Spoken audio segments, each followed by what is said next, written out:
You're listening to Arsenal Pass, a flesh and blood podcast for players by players, and all about strategy, leveling up, and the latest news in the world of Wraith. Welcome to Arsenal Pass. Hello everyone, welcome back to episode 147 of Arsenal Pass. Hayden Dale here with Brendan Patrick. This week on the pod, we have a special guest coming to join us. After we get through a little bit of news quickly, we've got the one, the only lead game developer and game designer for Flesh and Blood, Bryan Gottlieb, who just returned from the Calling Queenstown and the celebration weekend. Got to hang out with Bryan for a little bit, Brendan, actually, when he found me after I finished 0-3ing my draft and missing top 8 at the Calling after losing 4 win-ins, and said, hey, you want to jump in the booth and quickly just chat about your draft with me? It'll go really well and won't be an issue at all. And I said, no problem, Bryan. I'm feeling top of the world right now. Let's do it. Yep.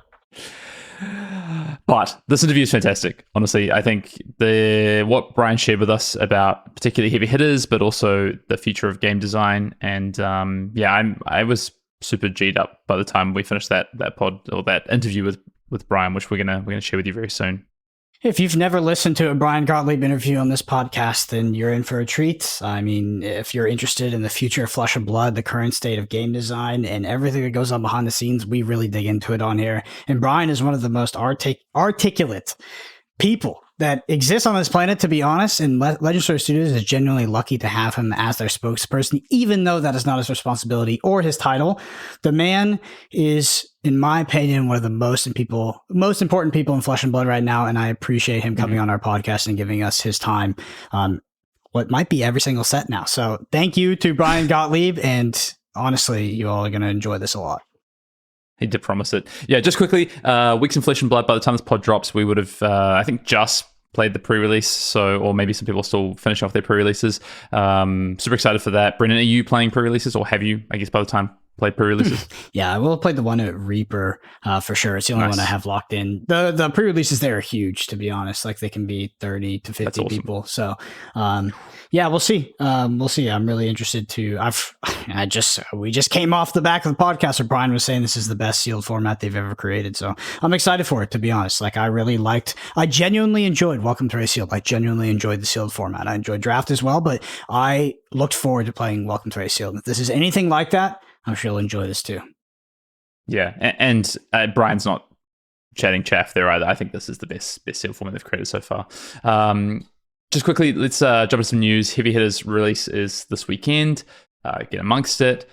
Check out the Seal video if you want some tips on Sealed, if you're playing any release events or planning to play any more Seal. We did a video before pre-release. That will be up as well by the time this pod drops. Gameplay videos are coming soon. We've got some gameplay videos in the works. And then just lastly, if you haven't seen this already and you're thinking about qualifying for Nationals this year, just important to note there has been some changes to the qualification for Nationals and how you can get your invites. ELO, now that we've seen that removed for Pro Tour Amsterdam, LSS have also made the announcement that XP removed. XP invites are being removed for Nationals. It will move to the ELO system, and with the rolling out of the new combined ELO leaderboard, which should be coming soon, I believe, that is how you can qualify for Nationals. Outside of top fouring your Road to Nationals events, you can qualify, depending on the cap, there'll be, X amount of slots effectively, depending on your region, for ELO leaderboard in your country. So go and check that out. I know, Brendan, been a lot of discussion about this. I personally don't really have an opinion at this stage. I think it's going to be interesting to see how it plays out. I know LSS have said sort of taking back the armories for what they should be, which is, less competitive grind and more weekly casual and community-based events. So that's what's tough, is that Flesh and Blood right now, and we get into it on the pod to an extent, is that Flesh and Blood is synonymous with competitive play. Most aspects of Flesh and Blood that I understand and ever see are related to competitive play. Those players at the armory level, usually they are competitive players. They might not be on the Pro Tour or the World Championship scene yet, but they're aspiring to it to some extent. That's been the example, not the exception so far for me. But, we do see Flesh and Blood designing for a more casual experience, for a multiplayer experience, and I think that's very good. The game needs to grow on both ends. It needs to grow on the competitive side and the casual side. In regards to XP, Hayden and I really don't have too much to say on it because it genuinely doesn't affect us too much. Like, I'm sure there is a subgroup of players where this negatively affects them significantly and they'll have to try to qualify for these tournaments in different ways. But for us, I mean, we're qualifying the same way we were before, basically, which is, road to nationals or buying qualifying. PCI. Yeah, buying it. Okay. Sorry. All right. Just coming out with that fire. Got him. I do apologize. I would have liked to, if I had remembered, actually had it on my notes to ask Bryan, but I didn't get to in the pod because we were so deep on heavy hitters, which is how do they plan to incentivize players to participate in armories without that carrot on the stick that was an XP invite to these national championships or yes, higher level events. I've got a little bit of that from the weekend, actually. What I heard, I don't want to say who said it because I don't know if they were meant to say this or whatever, but basically, from what I understand, is with armories, they're going to revitalize what the armories look like. That's the kind of the short-term plan. The promos that, they've been a little bit underwhelming, to be honest, right? Some of the promos at armory level, especially the Rainbow Foil participation promos. Mm-hmm. So I believe there is a revitalization coming to the armory program. And I think a really clear, I mean, they've said it in this article as well, a really clear delineation between competitive play and, weekly community casual. And we asked Bryan about this, right? Like, how do you foster in the pod, how do you foster kind of both a competitive aspect, but also new player aspect and welcome people in? And it's really tough, I think, if you've got people coming to armories for 90 days to grind for their XP so they can get their Nats invite. There's other ways to do that. We now have the ELO leaderboard, and I can understand there's some concern, right? Like, hey, why go to armories, right? But I think LSS are fully aware of that question and that kind of question mark hanging over it, and there's some plans to do that. Like, personally speaking, Brendan, like, I'm going to go and play armories before PTLA because I just want to play the game. I just want to play some Classic Constructed. I want to play some drafts, and that has nothing to do with XP. But I know that's not the same for everyone, so we're fully aware. I think LSS are fully aware. So I would say also there's been changes, but stay tuned for further changes to come, I think. Yeah. We have a long interview to get into, but in regards to armories and stuff like that, for me, it's really interesting. I play quite a few card games, but I like playing card games that I have little experience in at the local level, at the armory level. That has nothing to do with the player skill, but for some reason, I just do that. So even now with like Lorcana, as I've gotten more experience with the game, I don't really play locally as much. I choose to play online. It's more of a testing and refinement of my craft.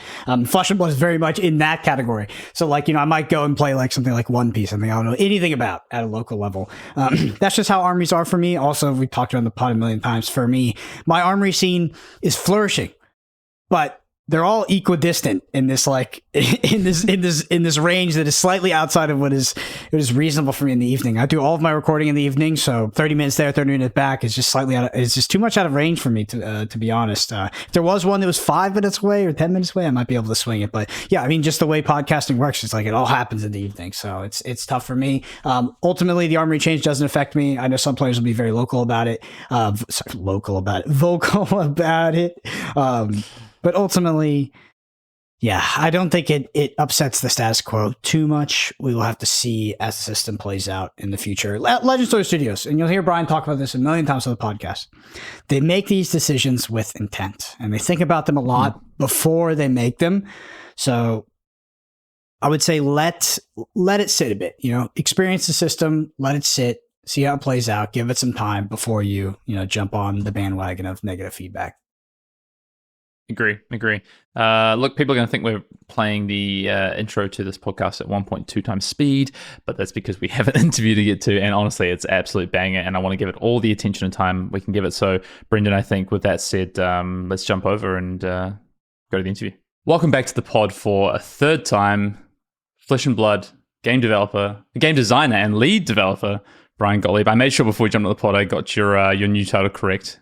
How are you, Bryan? And you still kind of blew it a little bit, Hayden, even after I teed you up with the perfect information. That's okay. I get confused sometimes too. I don't blame you. Yeah.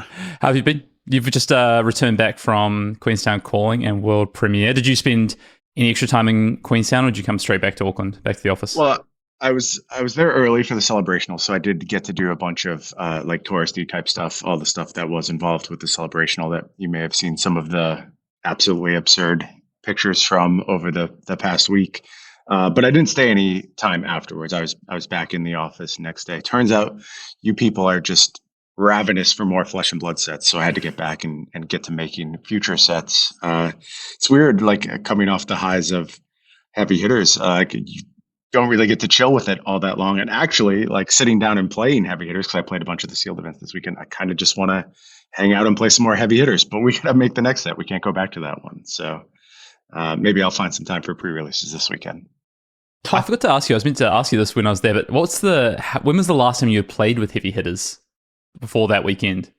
I mean, it's nearly a year, very close to a year at that point, approximately. I don't know the exact date, but it had been a while. And definitely, as you move forward, you start to just erase some of the things that either made you fond or you didn't like about the set. And before we went down to Queenstown, James and I got together and we were playing a little bit of Team Sealed. And as we're playing, I was like, man, I forgot how much I loved this set. Like, I was so excited to re-engage with it.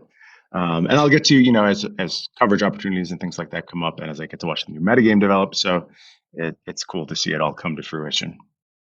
Talk to me about what the Celebrational means for you and the company. It seems like it's this marquee event that has topped off 3 years of success. How important was this event to Legend Story Studios? And is it something that, I know that you came on the team a little bit late, only in the past year or so, but is it something the team has been planning for a long time? And is it sort of that metric of success, right? Like we had this big tournament, we invited all of our content creators. Like it seemed, I remember James actually talked to me about this, kind of like, he was very cryptic about it. But a few years ago, he was like, we're going to give people a reason to come to New Zealand. We're going to give them a reason. We're going to give them a reason. And I'm assuming that that's what this was. Just tell me a little bit about how monumental this event was for you all at LSS. It's just incredible, man. Like it feels like, in a lot of ways, it was a realization of a vision that James had for a very long time. Like I remember some of the first conversations we ever had together talking about other invitational style events in other games in the past and how badly he wanted to bring that to Flesh and Blood and, how he hoped everything would break in such a way that we got to do that for our players one day. And it was, as much as it was a celebration for LSS, it was also a thank you at the same time, right? Like all of these people who have worked really hard around the game, and it was bigger than just players too. It was judges and cosplayers and all of these people who are like critical to building up this massive thing that we've created. It was so busy and so hectic that it was really hard to actually like stop in the moment and appreciate it. But what I found was often there were dinners at nights and we'd go out to these dinners and I'd just like look down the table. And it was this massive group of people from literally all over the world. And they were from Japan, they were from the US, they were from Germany, they were from Singapore, just every conceivable place you could imagine. And they're all sitting together, sharing a meal, smiling, laughing, having a great time. And like there were definite moments in that kind of quiet time where I was like, yep, that's the realization. Like that is the thing that was supposed to happen from all of this. And it was awesome to see it just completely embodied by the people who were there and having a great time. And I'm kind of like, I feel bad talking about it because I know not everyone was there. And like, I wish everyone in our community, I wish you guys could have been there. Obviously, Arsenal Pass, a huge part of like my journey into Flesh and Blood. I see you guys as absolutely foundational to this history of the game. The problem is like, you just can't have everyone. And, always feels bad to not have all of your friends there. You guys were with me in spirit, just so you know. I mean, I really do mean that. I think about like your guys' contribution to my understanding of Flesh and Blood all the time. It's very important to me and it means a lot to me. Yeah, I'm not sure if you heard any of our rhetoric around that aspect of the Invitational, because obviously there was some people that were very vocal on Twitter and vocal off of Twitter. And Hayden and I both encountered people that were, they felt a lot more strongly about that aspect of the event than we did. And I really tried to stress on the podcast that this event is a win for LSS, is a win for Flesh and Blood. And to look at it in any way that is not that is, in my sort of reductive way of explaining, I called it's just cringe, like the company, the game is trying to do something special. This is like our big event to celebrate 3 years of hard work and success. And to, try to put any negativity onto that, I just felt like was a disservice. So I know for me and Hayden, like, although it's of course like we would have loved to go, we are very happy for the game and everybody that was able to attend. And I am genuinely I think it's awesome. Like I really can't explain it any deeper than that, but I just want to make sure that our stance on it is very clear, because that is genuinely what we believe. And we're very happy for everyone at LSS, everyone that was able to go. And I think it was a very successful event. I have to ask you though, how successful was it? Are you planning to do it again in the future? It seems like, it's probably not going to be a yearly thing. But are you coming away from this event just wanting more, wanting to make it happen again? Oh, absolutely. I want more, but I don't have to plan for it, nor do I have to pay for it. So obviously I want more. It was an unbelievable event. And I think it exceeded everyone's expectations, but the amount of effort, there's just so many people behind the scenes that worked so hard to put this together that y'all may not be familiar with, or you guys might be. There's folks like Trevor, who is very much instrumental in getting all this together, and then I think of folks like Tom in our OP department, who not only had a role in putting it together, but if you saw him on the weekend, was just running like a crazy person, trying to make sure everyone had everything that they needed. Everyone was in the right spot. Everyone was organized. Everyone was shuttled from place to place. It was just a huge undertaking. I've never seen really anything like it in my time with TCGs. So do I think it's happening again next year? I would be shocked if it did, but I'm sure we'll have many more awesome milestones and awesome things to celebrate as we move down the road. Yeah, I want to shift it a little bit and ask you just a short question, but a big question, which is just the current state of Flesh and Blood from your eyes as now the lead game designer and game developer. I'm sure I butchered the title worse than Hayden did on the intro. But what do you think is the current state of Flesh and Blood? How are you feeling about the game? And talk to me about a little bit about the forward momentum. Is the game growing? Where is it growing? And just what do you think the future is right now? I feel really good. I think it's hard to come away from that weekend not feeling really good. The game is growing. It's expanding into new places. I think in some regions, the growth rate has cooled off a bit, but it's still growing. And there's some regions where it's still absolutely stratospheric and growing at a breakneck pace. And, particularly markets like Asia, where I think things are really starting to accelerate in those places. And I am most excited because I know what we're working on and I know what's coming down the pipeline this year, next year. And I know that you're only going to start to see the beginning of focused efforts to get people on board and to do a better job setting people up for success as they find Flesh and Blood. We're only getting to that point. And you're starting to see small manifestations of that with things like Blitz decks. I don't know if you all had the chance to take a look at the contents of these heavy hitters Blitz decks, or the fact that there's just little things like there's 6 of them. There's tips and tricks cards included. Difficulty ratings. There's reasons to really want these Blitz decks in terms of the full arts included and the rainbow foil heroes, and just trying to serve the burgeoning player a little bit better. Those are only tiny steps we're taking to do that. There's a lot more coming down the pipe that will be focused on new player experience, on things like broadening the player base, making sure it's not just this hyper competitive thing, which we love and we will never ever de-emphasize, by the way. That is critical to absolutely all of us. And coming from another game that de-emphasized that side of things, I do understand the trepidation when you start talking about other ways to play. That's not the intention. It's about lifting up all sides simultaneously. And I think there's a lot of good stuff coming in the next couple of years that will achieve these goals. Yeah. You actually answered my follow-up question, which is I was going to ask you, what is Flesh and Blood? Is Flesh and Blood this hyper-competitive game that's focused on professional play? It is very spiky, high skill expression, high barrier to entry, very high skill floor? Or is it this more casual game? UPF, I know we see the templating on a lot of cards change, the wording on a lot of cards changed, and you do get that UPF feel, that multiplayer feel. Do you think that you kind of, like I said, you kind of answered the question, but is Flesh and Blood that hyper competitive game? Because we've had two things kind of happen in the past year, which is the templating of cards has obviously changed, that UPF and multiplayer formats is being more supported. There's a lot more forethought that's going into it. But at the same time, the professional play prize pool went from $1 million to $1.5 million. Do you think, as a representative of LSS, you can push both professional and competitive play and casual play at the same time? Absolutely. I do. And it means, expanding teams, expanding products, expanding pro play. Like I just think that was always the thing that rubbed me the wrong way about, we just won't beat around the bush, Magic's move towards Commander. It was always presented as a dichotomy. Like you had to go ahead and push the Commander side because that's what was popular now, and it just makes sense to make Commander products. And obviously, you're going to de-emphasize pro play. And to me, as like competitive player, who that was the main way of engaging with the game for decades, I'm like, well, can't you just use all this money you're making from the EDH side and funnel it back into pro play and use it to expand teams? And I didn't really understand why it had to be one or the other. And the answer is it doesn't. We can just lift up all elements of the game, flesh and blood, simultaneously. And, you're right. There are some templating things that happened.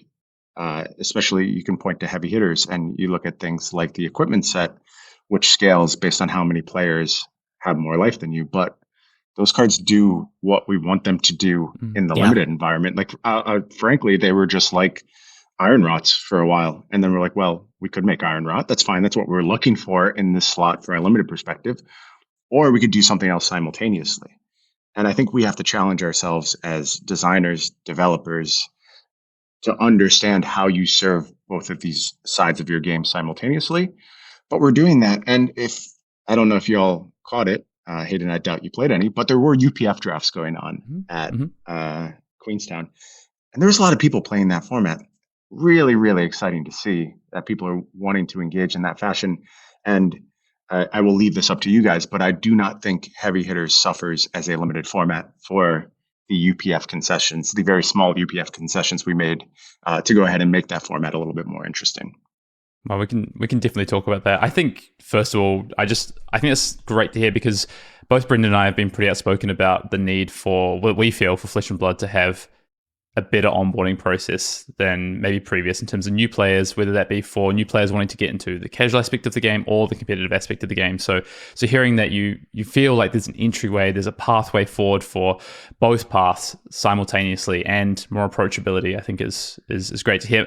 I want to talk about the limited side of Heavy Hitters a little bit, because obviously Celebrational was one half of last week, but then the world premiere and the calling. And I think just off the bat, I do just want to echo, I put some feelers out to friends, to play groups, to people at the weekend. I was asking them, how's your experience been? What's been happening? What have you been enjoying? And honestly, I think just a big congratulations to yourself, Bryan, and the full team at LSS on Heavy Hitters, because the buzz around the venue on the weekend, everyone was super excited to play this limited format. In previous limited formats, maybe the seal format hasn't been looked upon as favorably, and I think by the end of the weekend, people were keen to play more. The lines for the side events on the Sunday afternoon, people were like trying to get in the UPF drafts, as you say. We were drafting on the Sunday after the event. People were still playing sealed events. So I do just, first of all, want to say it seems like you've got a hit on your hands, and the anticipation from the set seems really massive. Trying to pre-order cards has been a bit of a nightmare. Actually, there's a lot of popularity. People want cards in hands. But I want to ask you about specifically the world premiere and the calling, because this is something we've seen previously. We had the Uprising world premiere in 3 locations around the world and the team calling, and this is the second time we've seen this. Is this a way forward? Is this something we're going to see more often from yourselves at LSS, these world premieres and callings? Because having been to 2 of these now, the atmosphere, the enjoyability is just kind of off the scales, really. Yeah. So I just want to be clear that I don't work on that side. So these are decisions that ultimately don't lie with me. And I don't know the answer to that question. I will tell you that as someone who was there in the room, I absolutely came back here thinking we got to do more world premieres. It was awesome. It was an incredible vibe in the room. And I would love to see it happen more and more. I would love it if it could happen with every set. I don't know if the logistics for that are going to work out. It's just outside the scope of what I do here. I'm not hiding information. I just can't give you the answer. But there was a lot of us LSS folks in the room, and we all felt it. It was universal that it was just a very good vibe, a very good way to introduce the set. And there was a couple other things going on too. And obviously something like the celebrational won't necessarily be echoed again, but man, that solo format in the celebrational kicking off like our first look at these heroes in Constructed, I thought that was the coolest thing. And I think it set the stage so well for how these heroes work. And it's so much different than this abstract thing of, yes, these heroes are out there and, you get to theorize and think about it. But having your first look be CC type games and having all their mechanics on display, especially when it came to like Olympia, Kasai, those warriors just sang in that solo format. They showed exactly what they were capable of. So I'm kind of like dancing around the question, but ultimately I thought from both a content and a live event standpoint, everything about how Heavy Hitters was presented this last weekend was an absolute success. And I think we'd be foolish not to find ways to do more of those type of things. Yeah, watching that solo gameplay, following the celebration and watching that solo format made me want to play that format. That was like the format of it that I wanted to play the most. I'd love to see that be. I love block constructed in Magic. There's some similarities I draw between that a little bit, and I think maybe it wouldn't have the longevity through a season, but a release of a set comes out maybe the weekend after. There's solo formats, things like that, whether it's a calling or something like that. That could be, I think, an amazing route for organized play. So I know that's not your side, as you say, but it was great to watch. No, but there's a reason we went with that format for the celebrational. It is something we dabbled in internally, and obviously, if you see it on the celebrational, it's something we discuss. Does this have a broader role in our ecosystem? And I think you're exactly right, Hayden. As a small part, something that is occasionally featured. I always liked back in my competitive TCG days when there were oddball one-off tournaments. They're not for everyone. The attendance usually does suffer. You can't do it over and over. But is there a world where there's a future solo battle hardened or maybe even a solo calling? I don't think it's impossible. I think it takes the right format. I think Heavy Hitters was the right format to go ahead and do this in. Something like the 6-hero framework works really well for these spots. But yeah, I'm very interested in what role things like solo are going to have going forward for Flesh and Blood. Yeah. I want to ask a question about Limited, specifically just post the calling and reflecting back. And I think, resoundingly, Heavy Hitters is looking like an absolute success, right, in terms of Limited. And people have been enjoying, as I was saying before, Sealed and both Draft. And I want to know, what are some of the learnings that yourselves, the design and development team, have taken from the previous sets where, anecdotally, Heavy Hitters seems like people are happier than they've ever been with a limited format. And it's early days, of course. Prerelease is coming this weekend, but that was the overwhelming vibe I got from players playing the limited format this weekend. How did you get there? What are some of the learnings that you took from Bright Lights or Uprising or these prior limited formats to build this well-rounded Heavy Hitters limited format? Man, I think there's so many things going on simultaneously in Heavy Hitters that lead to it being really good. And we're going to have to unpack really carefully which are repeatable lessons, which are things that, maybe we've missed in the past and had the opportunity to do and just didn't, and things that can't be repeated, things that are just unique to Heavy Hitters. And I do think the framework of Heavy Hitters lends itself quite well to sealed play. And not every Flesh and Blood set is going to lend itself quite as well. Like things like the hybrid classes and the overlap that is present in Heavy Hitters, it's really important for making sealed formats work. It does have, other consequences, neither bad nor good, just realities that it presents as you head to the draft format. So not everything that we set out to do set-wise is going to be able to be repeated when it comes to the sealed format. And I think you're right that this is our best sealed format of all time, but I don't necessarily know that we can take everything that happened in Heavy Hitters and be like, oh, we just do this in the next sealed format and that will be great. Each sealed format presents its own set of limitations. And sometimes I do think we are willing to sacrifice a sealed format for the quality of a draft format if we have to, because draft will just be played way, way more. And sometimes there's competing interest there. Mm-hmm. But as far as specifics as to what worked in the heavy hitters environment, I think size of attacks is just a huge takeaway for me. Like the fact that you get raw efficiency from investing 2 cards into attacks rather than just being like, nope, I'm content with my gun or my hammer on this turn cycle, and that means I'm up on card value. I think that was a huge, huge turning point. Like a flat thing I will be exploring is, do we just need more 3 for 7s, 4 for 8s, 2 for 6s rather than 0 for 4s in our format? Should we move up that baseline output a little bit more? Another, maybe the biggest success from a limited standpoint is the wager mechanic. Mm-hmm. And I think the thing that the wager mechanic does really beautifully is it creates those moments of interactions and on hits in classes that typically aren't about that, in a way that feels very natural, very organic, and not opposed to the class's typical mode of operation. So, typically warriors and brutes don't really deal in on hits all that often, but with wager, it's just all over the format. And that means all of your defense decisions are really interesting. The fact that you are making an active decision every time you decide whether or not to wager means there's a lot more points of interaction and a lot more influence you get to have over the game. So that stands out to me as something that was really strong. I think gold is kind of the unsung hero of this set, and all of its variance and, gamble moments that it introduces. There's a lot of spots where you just have to put 2 reds into a gold and hope you come out with a blue. And that's what your turn absolutely relies on. Or, you're blue flooded and gold smooths out your hand a little bit and keeps things rolling.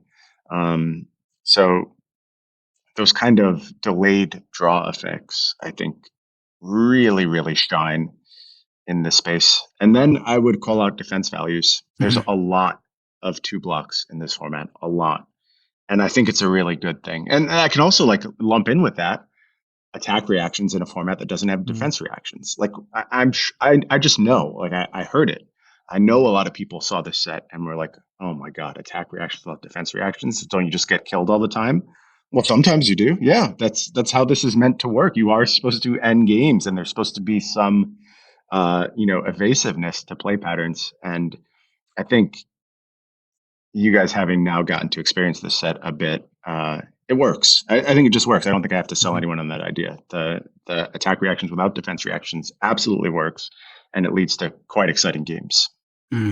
Talk to me about all the different sort of gambling-esque mechanics that are in the set. Gambling is probably not the right word, but I'm sure there is a word. It's just hard to articulate. But if you think about all the, wager, clash, even gold, you could even say attack reactions to an extent. There's this extra layer that's going on where players are presenting information, but there's a second instance or layer of information that exists while that layer 1 is being played out, and both players have to try to figure out what the hidden information is. Right? Do they have the attack reaction? Do they have an attack on top of their deck that's higher value than mine? This wager that's going to on hit. The attack reaction kind of goes with that. Are they going to pump it and get past my defensive value? Do I overblock? Is this an aspect of gameplay that you tried to inject into all the different facets of heavy hitters? Yeah, I mean, so much of this set, the core of it was rooted in gambling. Obviously, the very theme of the set is a place you come together and you wager on the outcome of these fights. It was just always present from the earliest sketches of heavy hitters. And kind of the moment where I knew we were onto something special with the set was the first time in the dev room where everyone was gathered around a table watching a game play out. Sometimes this happens, when there's only one round of a draft or one match in a draft waiting to finish before we move on to the next round, or we're getting ready to break for lunch or whatever, and everyone just piles in around a game to see the outcome. Or it's an interesting situation that we all want to observe. But the first time we were all piled around a game and a clash happened, and it was just a huge high stakes clash, and the top cards got flipped, and it was probably something like the warrior upset the guardian in a key spot, and or upset a KO in a key spot and got the token they needed to pop off in the next turn, and the room just exploded, just all over the place. And I was like, okay, there's something really special going on here. And that second level of information is what creates that, the unknown, the excitement on every turn. You know, some turns in Flesh and Blood can either be or feel. And I think this is actually especially true for folks who don't have the super deep level of knowledge. Like, you understand the game, you know how it plays.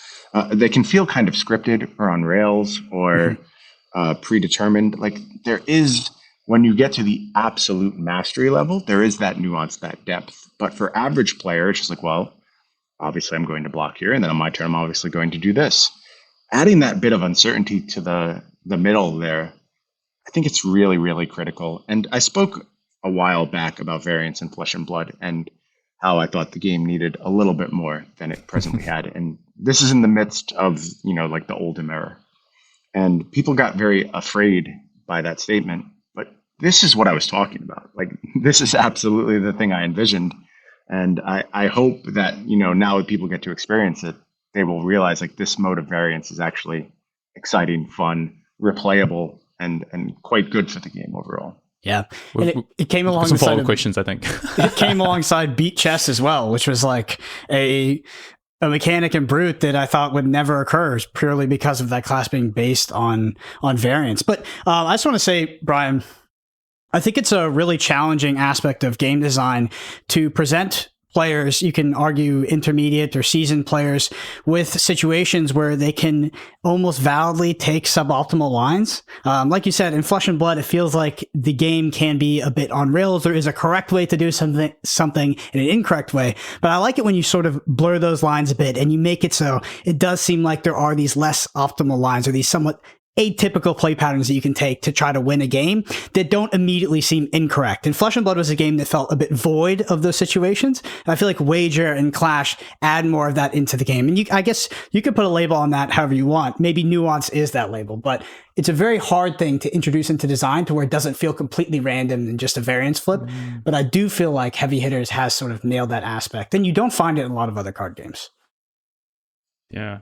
Yeah, I think as well, it's this is tertiary, but I watched back some of the coverage, and Clash as a mechanic for coverage is phenomenal. And I think, like, that's something that I'm really keen to see. Is like, I know in the past people have criticized, Limited's not the most enjoyable to watch, but people loved watching this weekend. I know, Bryan, you got to, I went back and watched my game with Viet. I know you got to, I think you got to cast that game, and that game I enjoyed so much for the clashes, the wages that we had. And I think that was, I think that's a perfect example of what those mechanics can be,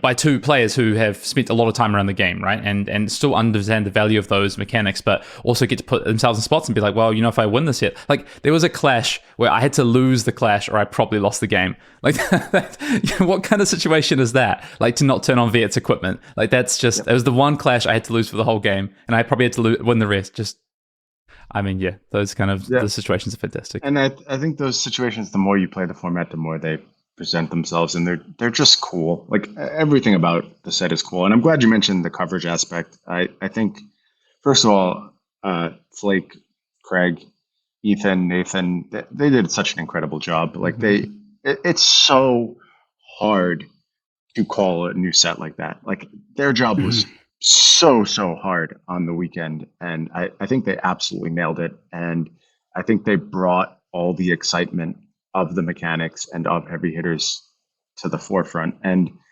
I hope that people, there's a couple more call-ins coming up. We have Hartford, we have Liverpool, and Hartford's going to have an all-star team. I don't know if we've announced that yet, but really, really cool coverage team for that one that I think everyone's going to be very excited to check out. But I think if you, in the past, and this is the thing we have to kind of fight against. In the past, there's a lot of folks, Limited wasn't their thing for Flesh and Blood. Fair. I get it. There was things that had to get better about it, and things we had to learn and steps we had to take. But I think we're in the midst of taking those steps right now and learning those things. And if Limited was not your thing in the past, I really implore you to just check in with Heavy Hitters. Like, it is worth your time to at least see if something has changed for you here. Watch it, play it, do all those things, and see if the meter has, kind of shifted for you. Mm-hmm. Is the lower defense value of a set, the aggregate lower defense value of a set, the future of Flesh and Blood limited design? Because we talk a lot about fatigue on this podcast, and sometimes our words do get misconstrued, or people think we're talking about fatigue existing in the game, but it's not. It's primary strategy fatigue, right? This primary strategy attrition, sort of pile deck strategy in Flesh and Blood. The lower defense value does seem to sort of stave that off a bit. I mean, it's also coupled with, like you said, more efficient 3-for-7s, 4-for-whatevers, 5-for-whatevers, that sort of make it so you can take these turn cycles where you have more efficient trades. You aren't simply trying to just win on card value via utilizing your weapon. Is that lower defense value? Do you think that specifically, that bottom right-hand corner of the card, is the future Flesh and Blood limited design? It doesn't have to be specifically that, but I think heavy hitters was a step towards a fundamental shift in Flesh and Blood limited design. I think the next set completes that step, and I'll come back and talk to you about that when it happens. And I think you'll know it when you see it, and I think we'll talk more about it when the time comes. Yeah. I have to ask a follow-up question to that, because it's something that's been something that actually I know you met Tom Dowling, calling finalist at Melbourne, and he asked. I said to him, any questions you want to ask Bryan? He had a great question, and it's something that we actually talked about on the weekend. You know, we think the defensive value and the attacks, and you spoke about weapons. Actually, we were talking about this in our group. You don't attack with your weapons a lot in this limited format. You know, comparative to what you'd think, given that there's weapons for every hero. You know, it doesn't become this weapon attrition kind of base thing. You know, the warriors, yes, they're weapon centric, but the brutes and particularly the guardians, you don't attack with your weapon a whole lot, as much as you might expect. And this kind of came to this question of, there's a lot of cards in the set, and the limited format in particular looks like there's a lot of effectively 0-for-4s. Effectively 0-for-4s, but not in the way you traditionally think. There's not many 1-card 0-for-4s, but there's almost like you can value a card at 4, basically. You know, you've got the block cards, obviously. You've got attacks that wager a token that in some aspects you might attribute one point of damage to, might tokens specifically are. And, there's a lot of, effectively 4 value on a card. What does that mean for the long term? Because some people might see that as power creep in a way. And obviously you've got Clash, you've got, the variance of wager, but what does that mean for the long term of the game? Is that sustainable, or is that something that you have to be quite careful of? I think it is sustainable. And I think we've sort of earned some credibility around power creep. Like, obviously we are not just increasing the output of our cards over time to sell cards. Like, I think people know that about us now. We are conscious of power creep. We are thoughtful about it. It happens. It will always happen in TCGs. That's kind of how these things go. But we're actively managing it, and we're always thinking about it. And one of the things that I think is really interesting about this limited format is maybe offensive output is creeped up a bit from where it's been in past sets. But you know what else is creeped up a little bit? Defensive equipment. Like, defensive equipment in this set just looks like nothing it's ever looked like before. How many pieces of Temper 2 limited equipment did you see in the past? It was just basically an impossibility. And then there's, plenty of Blade Break 2s on top of it, and, other pieces just all over the place. And you can get quite a bit of block value in your equipment suite. So I think that it's always contextual. I think it was safer to move up a lot of those limited numbers in this environment because we did have access to that equipment, because we did have access to a lot of 3-for-7s, because there was a lot of evasion. So you could move up those numbers pretty safely.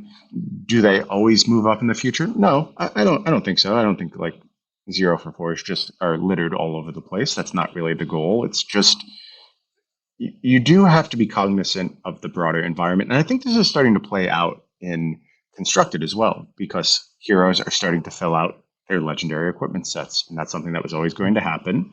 And at some point, most heroes, most classes that have been around for a while will be able to present 4 legendary equipments if they want to. They'll probably get a little bit more block value that way. They probably get a little bit more out of that suite. So it becomes a little safer to make more powerful cards and know that they're not just going to steamroll an opponent on turn 1, turn 2.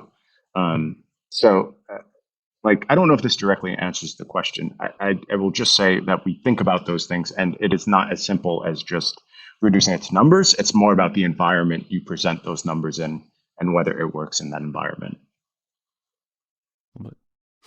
Last time you were on the pod, we spoke about Brute. Of course, we always have to talk about Brute, and we're in a Brute set. So one of the things that I asked you specifically about the kind of design philosophy behind Brute, and I know Brendan actually echoed some of those questions as well.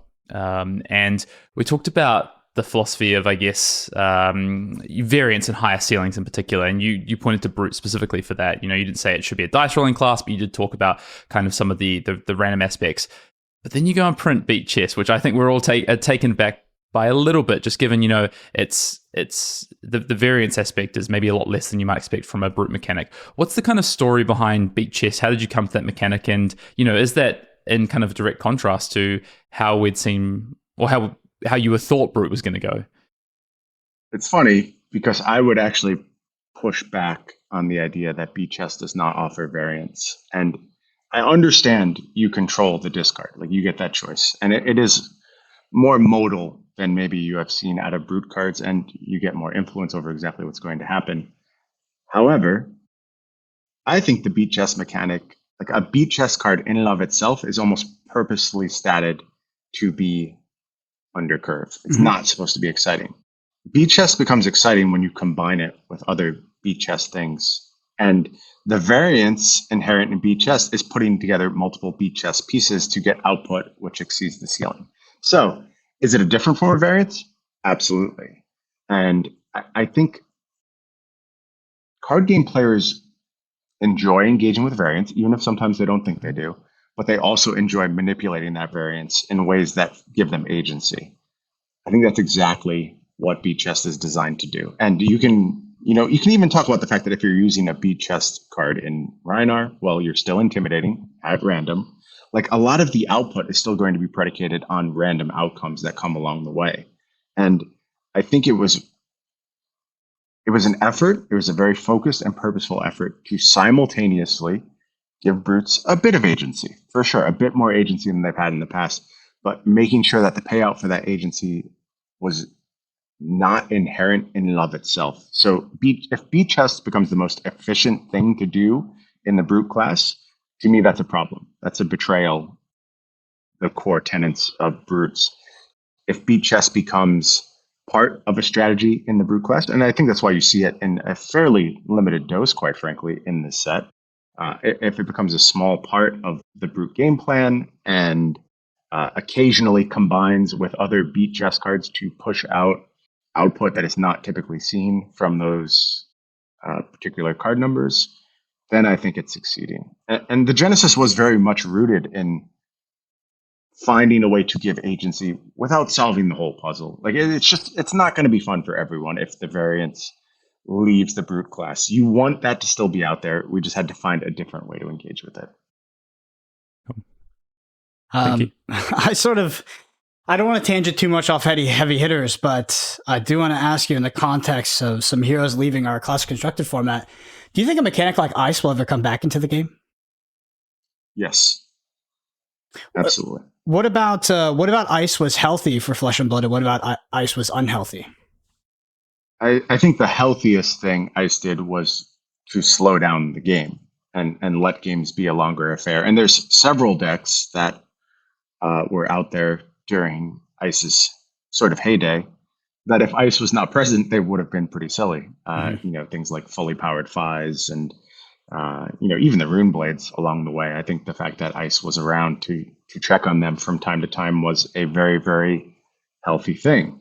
The thing I don't like about Ice is when players do not feel like they get a chance to participate in the game. I think the worst Ice deck that has ever existed, the most heinous, unfun, the thing that kind of like illustrated some of the quote unquote problems with Ice was the Lexi deck that was just completely predicated on locking your opponent out of the game. I don't know what like its name is, but I'm sure you all know what I'm talking about. Just extremely Ice focused, played Death Dealer.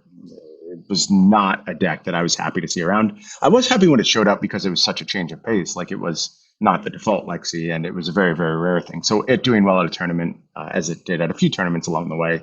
I think maybe one of the last Asian Battle Hardens that had quite a good day one. That was okay. I was fine with that outcome. If that was ever the best deck, I think it would have been a real problem. So I like Ice as a speed bump. I do not like Ice as prison, if that makes sense.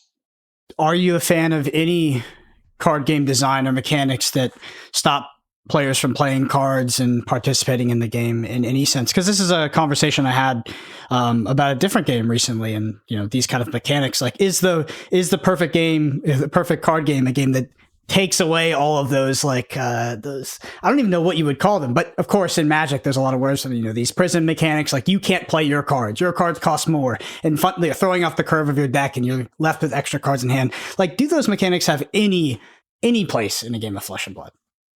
It's really hard to find a sweet spot. Like, if you have to now pitch a blue to play your 0 cost attack, I don't think that's the end of the world. I'm pretty happy with that. If you look at your hand and say pass, I think that's just a very different story. Like, you're asking 2 different questions in that scenario. So is there ever supposed to be a deck that for 8 turns of the game, if it does its thing, you never play a single card and then they win in the end? No, that should not happen.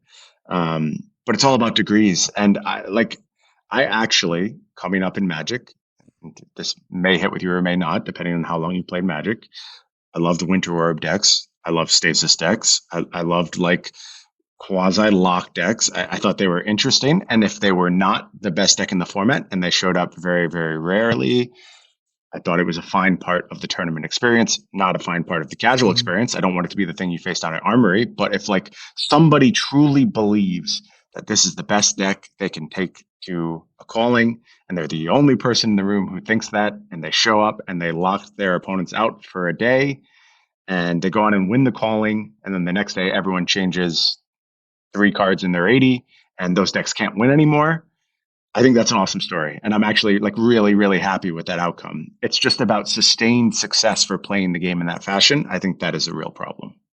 Mm-hmm.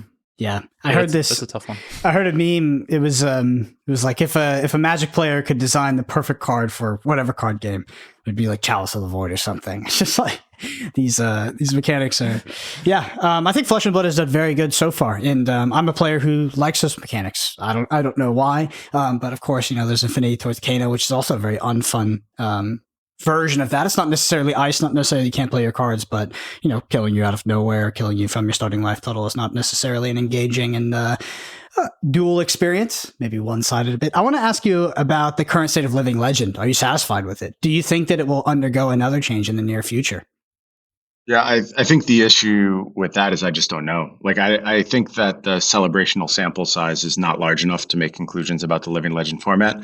I do know that one of the best Flesh and Blood players in the world, Brody Spurlock, brought Lexi and defeated a Starvo to go ahead and win his tournament. Thought that was a really cool outcome. He told me he believed Lexi was the best deck. If Lexi is the best deck, then other options open up. And I think we got Starvo to a manageable place right now. Maybe it still proves itself to be the best deck.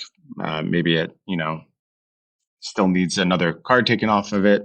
Maybe something else needs some prints, and then it can go ahead and contend with that throne. On the whole, what I saw out of the celebrational, I was very, very happy with.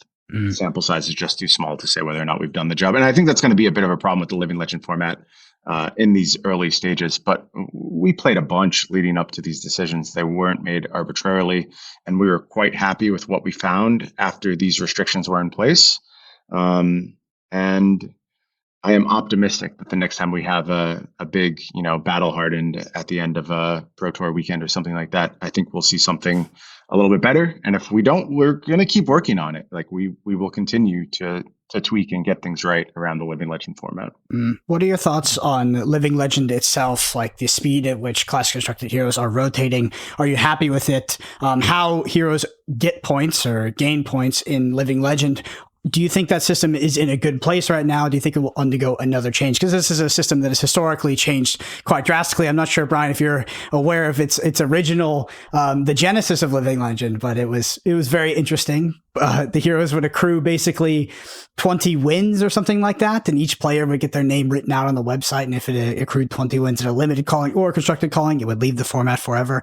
I just want to ask you about the current state, because obviously the volume knob has been turned up a bit, things are moving out faster. Are you happy with the current regulation that Living Legend is doing, and do you think it will see any changes in the near future? I think it's in a good spot right now. I think the numbers around the system are always in flux. Like they aren't designed to be static numbers. They are just designed to account for things like release schedule and the pace of rotation we're looking for. And from what I've seen, it is doing its job very, very well right now. And our projections over the next and we do, by the way, project all of this stuff out. Like it is very thoughtful. We have spots where we think X hero is going to be leaving.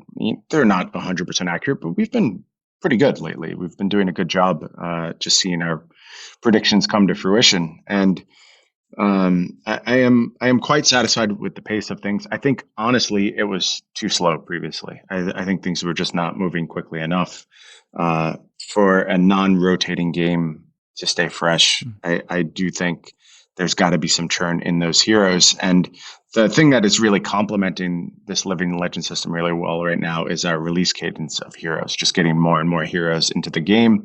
So I think it's kind of two-pronged. It just in a vacuum, it may seem like an acceleration, but there are going to be more heroes coming out for sure. A lot of heroes this year, a lot of exciting heroes. And I want things to stay fresh. And I understand, some people want to just play their one hero forever, and they may not get to do that. Yeah. It just is what it is. Like you don't necessarily, we all enjoy things in different ways, and you kind of have to shape the world of a TCG to make sure as many people are happy playing the game as possible. And yes, some people would like to just play the same hero in perpetuity. They bought their Bravo deck in Welcome to Wraith, and they are going to use it for the next 20 years and happily do so. A lot of people do not want that, and they don't want to see the same heroes on the other side of the table for 20 years. So we have to kind of balance those two interests. But I think the state of Living Legend right now is doing a very good job of that. I want to ask you a question. I want to revisit a question from the previous pod we did with you, actually, which is we touched on consistency. And we discussed kind of consistency and how dominant that had kind of been in the history of Flesh and Blood in terms of consistent strategies with decks. And you spoke about this kind of idea of raising the ceiling but lowering the floor to an extent, bringing in some aspects of variance in that. And you, at the start of the pod, you talked about mechanics like Clash as an indicator of that. But introducing more variance alongside consistency with this kind of dynamic, you said there should be no one way, right? Consistency has its place, but you want to bring in more aspects of the ceiling and this floor. How does heavy hitters play into that in terms of like the constructed and the long term? And is this a signal of the direction for design in both constructed and limited when it comes to this idea of consistency versus ceilings and floors? Yeah, I think heavy hitters is a good spot to explore these two different branches, because I do think there are heroes which have extremely consistent game plans in heavy hitters. The one that really stands out to me is Kasai. Kasai will just kind of grind you into dust. She's very, very good at doing the same thing across multiple turn cycles, making smart defense decisions, resetting those dynamos over and over. She's good at playing other playstyles as well. I think Kasai is quite a versatile hero, but she's just very, very like kind of routine output, I would say. You expect to get the same thing on a turn-to-turn basis, play good defense. At the end of the game, you set up your army, you set up your blood on your hands, whatever your end game is, and then you benefit from that. And I really like that play style. Kasai's a lot of fun to play, even if she is a quote-unquote more consistent deck. Then I think you start to look at things like KO comes to mind. I think even Betsy comes to mind to a small extent, which is pretty unique for a Guardian, honestly, where I think Betsy's turn-to-turn output can be quite variable. And she is looking to go a little bit bigger than we've seen heroes go in the past and set up these kind of very large turns. And she can, again, all these heroes can play in other fashions as well. Something like KO has multiple branching paths, but one of them probably involves Berserk. One of them probably involves Cast Bones. Like there's a lot of things to explore with KO that are kind of variable, high ceiling outputs, maybe a little vulnerable to disruption along the way. But if you sort of get to do your thing unchecked, like everyone's seen the tweets at this point, yeah, you can put together 40 damage turns with KO as your ceiling. Like that is absolutely real. And we are aware of that. We absolutely know that. You can also have some absolute garbage hands along the way. You can have berserks that do nothing. All those things are very, very possible. And I think putting those two heroes, specifically Kasai and KO, side by side, you can kind of see both sides being explored simultaneously. I don't think we would have gone as hard in the past. I don't think we would have gone as hard on the KO side of things. We might have gotten a little scared around some of those outputs and been like, is this okay? Do we need to tone this down a little bit? I think averaged out across turns and across games, it's okay. That is my stance. And, maybe the community will prove me wrong. They end up with a better KO deck than we ever had.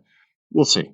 But my belief is that we have done a good job of introducing some risk, introducing some really high ceilings, introducing a deck for that player who, might be middle of the road in terms of skill expression, but they can go get hot. They can go get hot at a calling. They can go get hot, at least at their local armory, and spike those berserks all day and have a heck of a time and, steal a tournament out of nowhere. And I'm really excited with that outcome. Yeah. I do think that you all at LSS, the design team should, and the development team, of course, should take risks. I think you should. I know a lot, there was some commentary on Twitter talking about how some of the sets, they were a bit safer, but I do think that, having powerful decks, having powerful strategies is okay. And, when you occasionally do shoot a bit too close to the sun, maybe the KO deck is broken in some way you didn't see in development. Like, that's okay. That's a good thing. That's exciting for players like us, because that means those decks exist and we can exploit those decks and we can take them to tournaments. That's what makes deck building interesting. Staying on rails and, building the archetypical KO deck that is very, very clear as soon as the set releases is much less exciting than saying, is there this niche card from, 3 years back at this point that can break this archetype. And I think if the game needs to, stutter a bit sometimes because there are strategies that are not what you expected in development, that's okay. And I think that makes the game very, very interesting. No, I think I'm ready to discuss like that kind of turn down period in a bit more detail right now. And there's just kind of like two things that are simultaneously happening there. Like and I think the two sets that everyone talks about, and mostly fairly, as a little bit lower power level, are Dusk Till Dawn and Bright Lights, and those two sets kind of came out right next to each other, so it looks like a overall powering down of the game. While those sets are being developed, we're kind of dealing with some of the aftermaths of Tales of Aria. Mm-hmm. They're unpacking themselves during that time. We're banning a lot of cards. I think it's fair to say that we had a lot of bans for a period of time. I think all good bans, thoughtful bans, but it was a lot. It was a lot of bans on a week-to-week basis. And so we're kind of trying to slow that down a little bit. And then I'll talk about the risks of the two sets independently. So you go back to Dusk Till Dawn, and you look at what had reached Living Legend at that point, and the historically, quote-unquote, most broken decks we had ever seen. There's Chain, there's Original Prism, and there's just kind of the Shadow Light setup. And it was a really risky space to dive back into. And I do think had we released a Prism that just took over the game and did the same things as old Prism, I think a lot of people would have been really upset about that. And so we looked to do something new and something exciting, and maybe played it a little bit too safe in retrospect with that. And Vincett, I think Vincett is going to be just fine. I'm actually still very happy with Vincett as a hero. And there's just, maybe people expected a little bit more out the gate, where he's going to be a bit of a slow burn, she's going to be a bit of a slow burn and take a bit of time to develop. I'm okay with that outcome. And, we look at heroes like Lavaya and Bolton. They went from absolute trash tier to tier 2 heroes right now. I think it's very reasonable to see either of those heroes go ahead and win a tournament. And they did need to wait for Ice to leave the metagame and those powerful outliers to leave the metagame, but we knew that was going to happen. So on the whole, I actually think the outcomes of Dusk Till Dawn were okay given the scenarios we were facing. But I understand as a player, that's not what you want. You kind of just want the broken thing, and you want the super powered thing. And where the comparison is past heroes that were very, very broken. I understand people feeling a bit let down by that. So, lesson learned. We then move to Bright Lights, and for the first time in the game's history, we're going to make a 1-class set, and we're going to release 3 new mechanologists in that set. And so if we just juice these mechanologist cards and they come out too hot, it's not that like one mechanologist races to Living Legend. It's that, well, that one's gone. Now here's the backup one, and there's one behind that and one behind that. And also now this class has the largest card pool in the entire game to draw from. So yeah, we played it a little safe again, a little siloed. Again, I think some of those heroes, Dash.io, I was really happy with where Dash.io landed. Had that very, very cool performance from Thomas Dowling down in Melbourne. I thought that was an awesome story for her. Max and Teklavos came up a little short. I think, again, just, a few cards that could have been in the set ultimately didn't make the cut. And had they been there, I think we might have been looking at a different story, but we played it a little too safe. And we'll address that over time now. One of the beautiful things about having access to this expansion slot is we don't have to wait to come back around to, the next Bright Lights. We can go ahead and fill in any gaps right now. And you saw that certainly with the new Luminaris, trying to just sort of give people the simple prism weapon they wanted the entire time and not making them work so hard. And we're good with that. We're okay with, we had our time where we asked you to solve a very difficult puzzle, maybe an unsolvable one, who knows? And it didn't quite happen. So now we can correct that, and we'll do that with these sets. And it wasn't about powering the game down forever. It was about 2 very high-risk environments where we had to make some difficult calls. And frankly, we came out a little bit on the safe side. But that is not our long-term intention. It's not how we always approach these things. So, yeah, well, I appreciate you being candid about, or how do you say that word? I always mispronounce it. That Candid. Yeah, candid about that. Brendan, can I ask you a very odd question? Yeah. How old were you when you started reading? I don't know. What do you think? No. What do you think? You think I was a young reader? Here's my theory. There's something called, I believe it's referred to as hyperliteracy. And it develops when people learn to read at a very young age, often at the exclusion of all other things. They're very avid readers, and they actually sort of learn to read before their language processing skills develop all the way. And so, like another effect of hyperliteracy is you tend to engage more with books than you do other people. And therefore your conversations are in your mind and with your books, and you create your own pronunciation for a lot of words. I did this. I started reading when I was 3 years old, and I basically only interacted with books for like the first 5 years of my life that I remember. And I have the exact same problem where I just pronounce words in the fashion that I read them all the time. And that's why I was wondering if it also applied to you. Yeah, I think for me, it's just like my brain gets a little ahead of my mouth sometimes, It's okay. like, yeah, I don't know what it is, but I mean, your description definitely does apply to me, mostly due to being a hyper introvert, I think. It's just like a natural progression.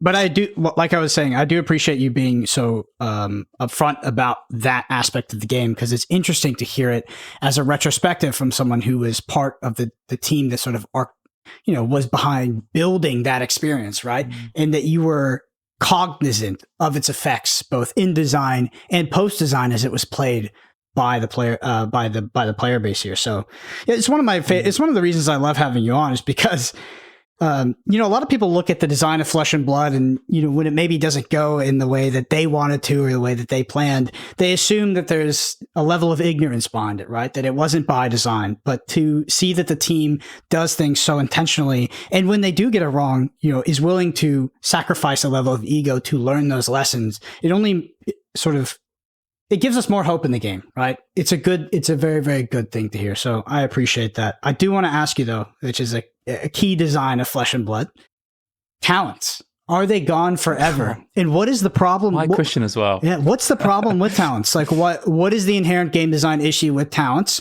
I'm assuming there is one. Could you explain that to us? And could you tell us about the future of talents? There's no problem with talents, and we just made some untalented sets. That's it, man. We've just been making some untalented sets. We had cool things we wanted to explore. No problem with talents. Do you think they'll They were make on a comeback? Little hiatus. Absolutely. Yeah. 100%. It's so funny. Like, so the last 3 sets, right, are Outsiders, Dusk Till Dawn, Bright Lights, and now Heavy Hitters. So I guess it expands to 4 sets. But like, people started this narrative back when like Bright Lights came out. There's 3 sets there. One of them is talented, 2 aren't. So at that point, we're just on a rotation. Now we made the second non-talented set in a row.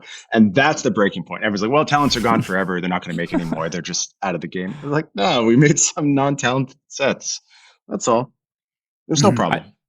I think it's a limited gameplay aspect. Like, I think that was my question, was more about, we had Dust to Dawn, but it's an expansion set, right? So we haven't seen, it's been almost 2 years since we've seen talented heroes in a limited environment. I think fair.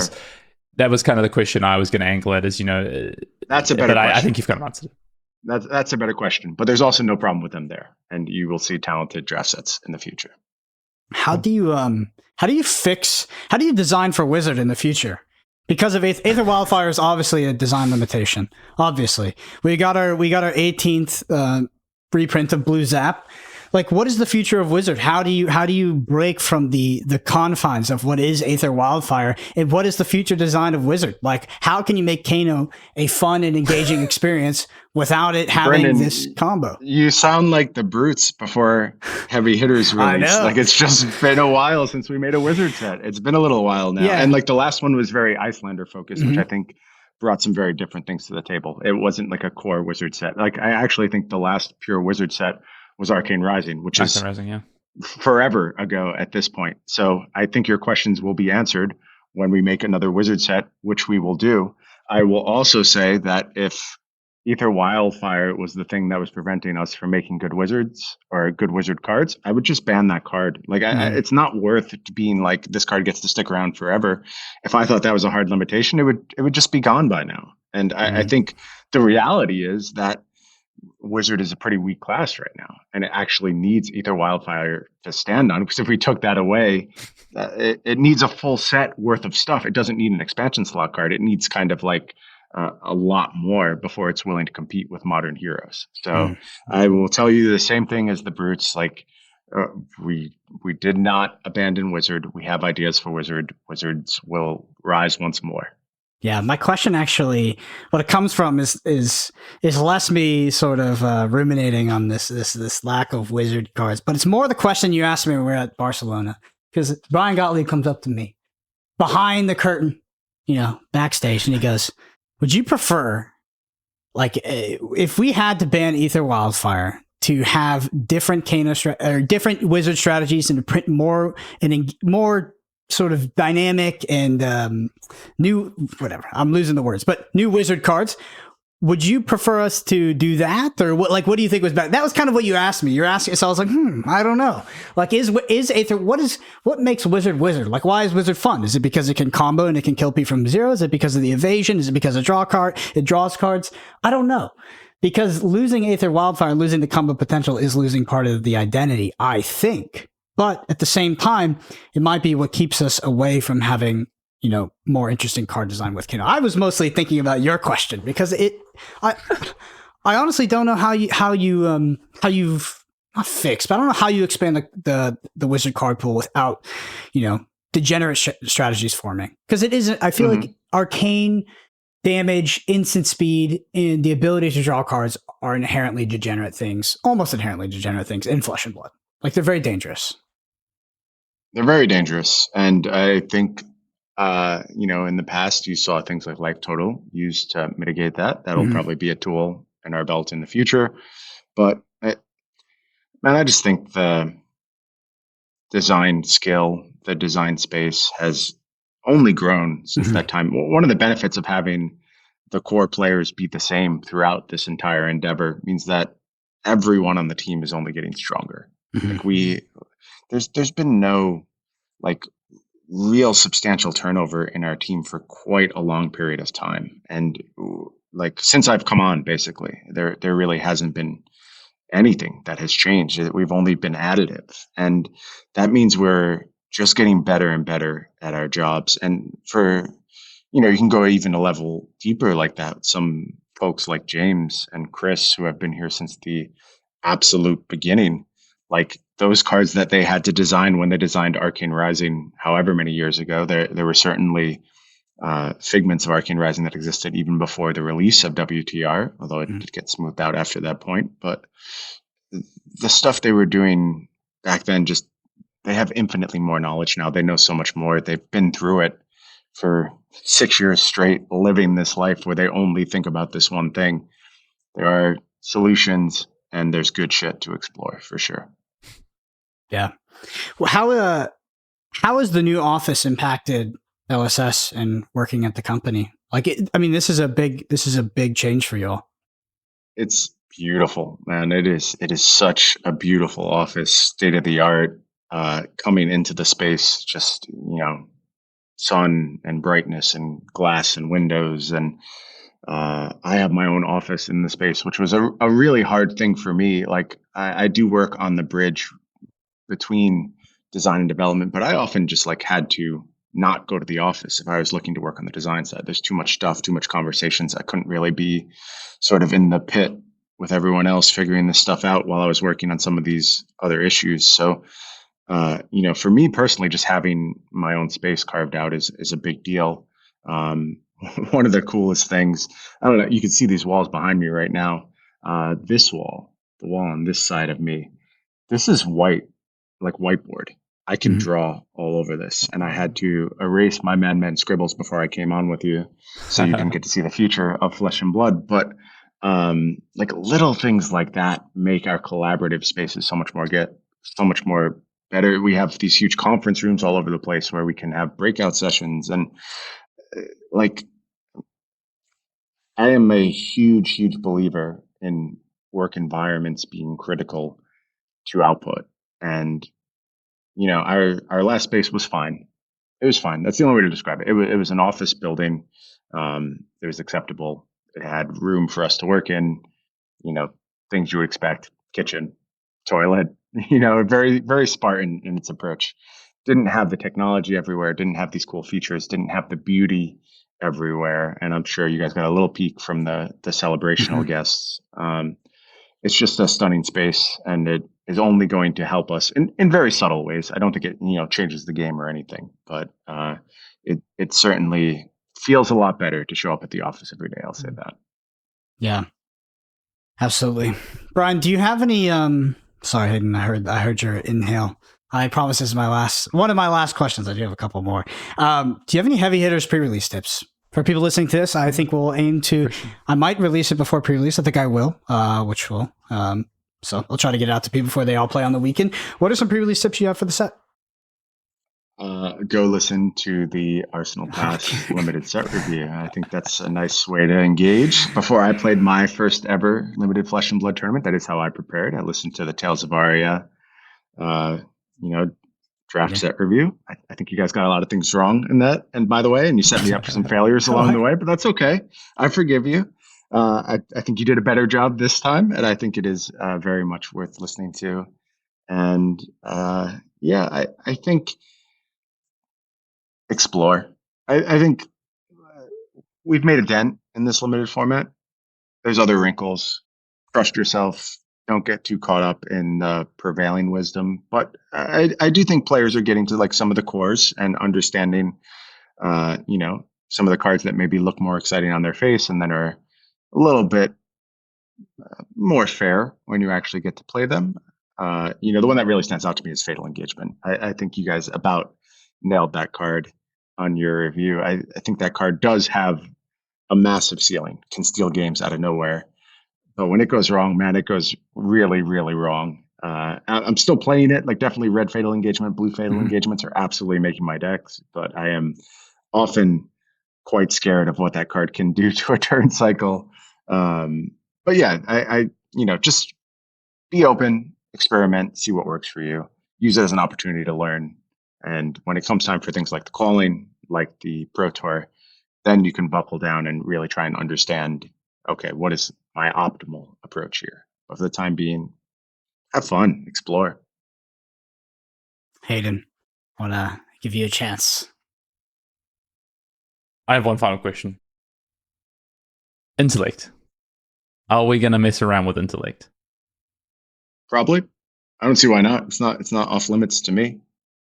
It'll be unique. We'll find a way. I mean, I think there's kind of two prongs to that. There's intellect as it appears printed on a hero, and there's intellect as a thing that is present throughout the game.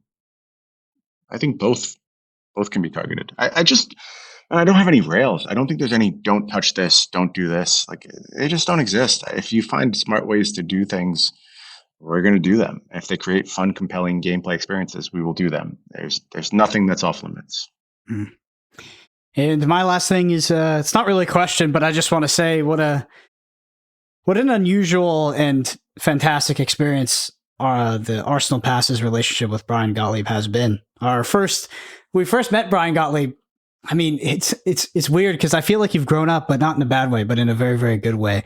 Met Bryan, sort of at the tail end of your magic escapade, your career, as you were just getting interested in Flesh and Blood, and then fast forward a couple years, and you're now the lead game designer of Flesh and Blood. It's incredible, and I appreciate that you've given us as much time as you have and have been willing to come to this podcast and explain what goes on behind the scenes. And I've said it many, many times, and every single time you've come on, that I do think that this is one of the better things that you can do for the game, because when you talk about the game, you genuinely inspire so much confidence for the future. And I really cannot overstate that. But what a wild ride it's been. I'm sure, you're the one that's living it and experiencing it, but just these past... Dude, welcome to my life, man. It has been a never-ending string of just nonsense and weird occasions, especially as it relates to my professional career, which has covered every conceivable basis now, from poker player to bartender to lawyer to game designer. I'm glad I'm getting old, because I think I'm finally at the spot where I just want to do this until I'm done. This is where I want to be. I love it here. I love making this game, and I don't feel that kind of wanderlust anymore that I always had, where I was just like, okay, what's next? What's the next thing I'm going to do? It feels like I found my home, but along the way, shit got weird, and I am happy for it not to be weird for a little while. Yeah.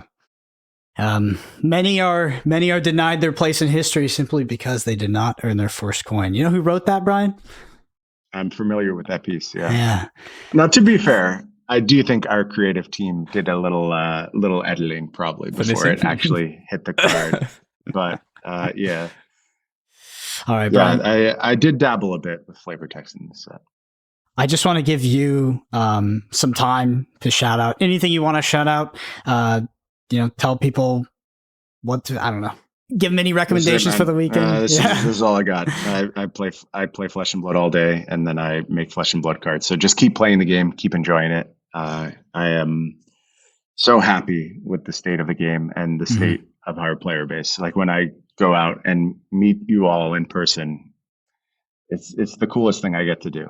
And I am eternally grateful for all the support we get, and not only the support, but the passion. And even when that manifests with disagreeing, like I said, I never, ever fault someone for disagreeing with something we do. The only thing that you can get me riled up about is when you suggest we don't care or we didn't think about it. Those are like my two triggering sentiments. I promise you neither of those things are true. These bags under my eyes, they don't come from being well rested. They come from working on Flesh and Blood all the time and caring a lot about it. So anything other than that, though, keep doing what you're doing, keep enjoying it, keep supporting it, and I appreciate you. Awesome. Well, if you're listening to this and you enjoy it, the number one thing you can do is leave us a review on Apple Podcasts or Spotify. There's a video version of this on YouTube at youtube.com/ArsenalPass. We're all on Twitter, Brendan APG, Finn_Dale, Bryan GFAB, recently rebranded. Special thank you to all the Arsenal Pass patrons. We'll be getting those deck techs and deck guides coming out soon as we gear for Pro Tour LA, where we'll be drafting heavy hitters as well. Thank you all so much for listening. We'll see you next time.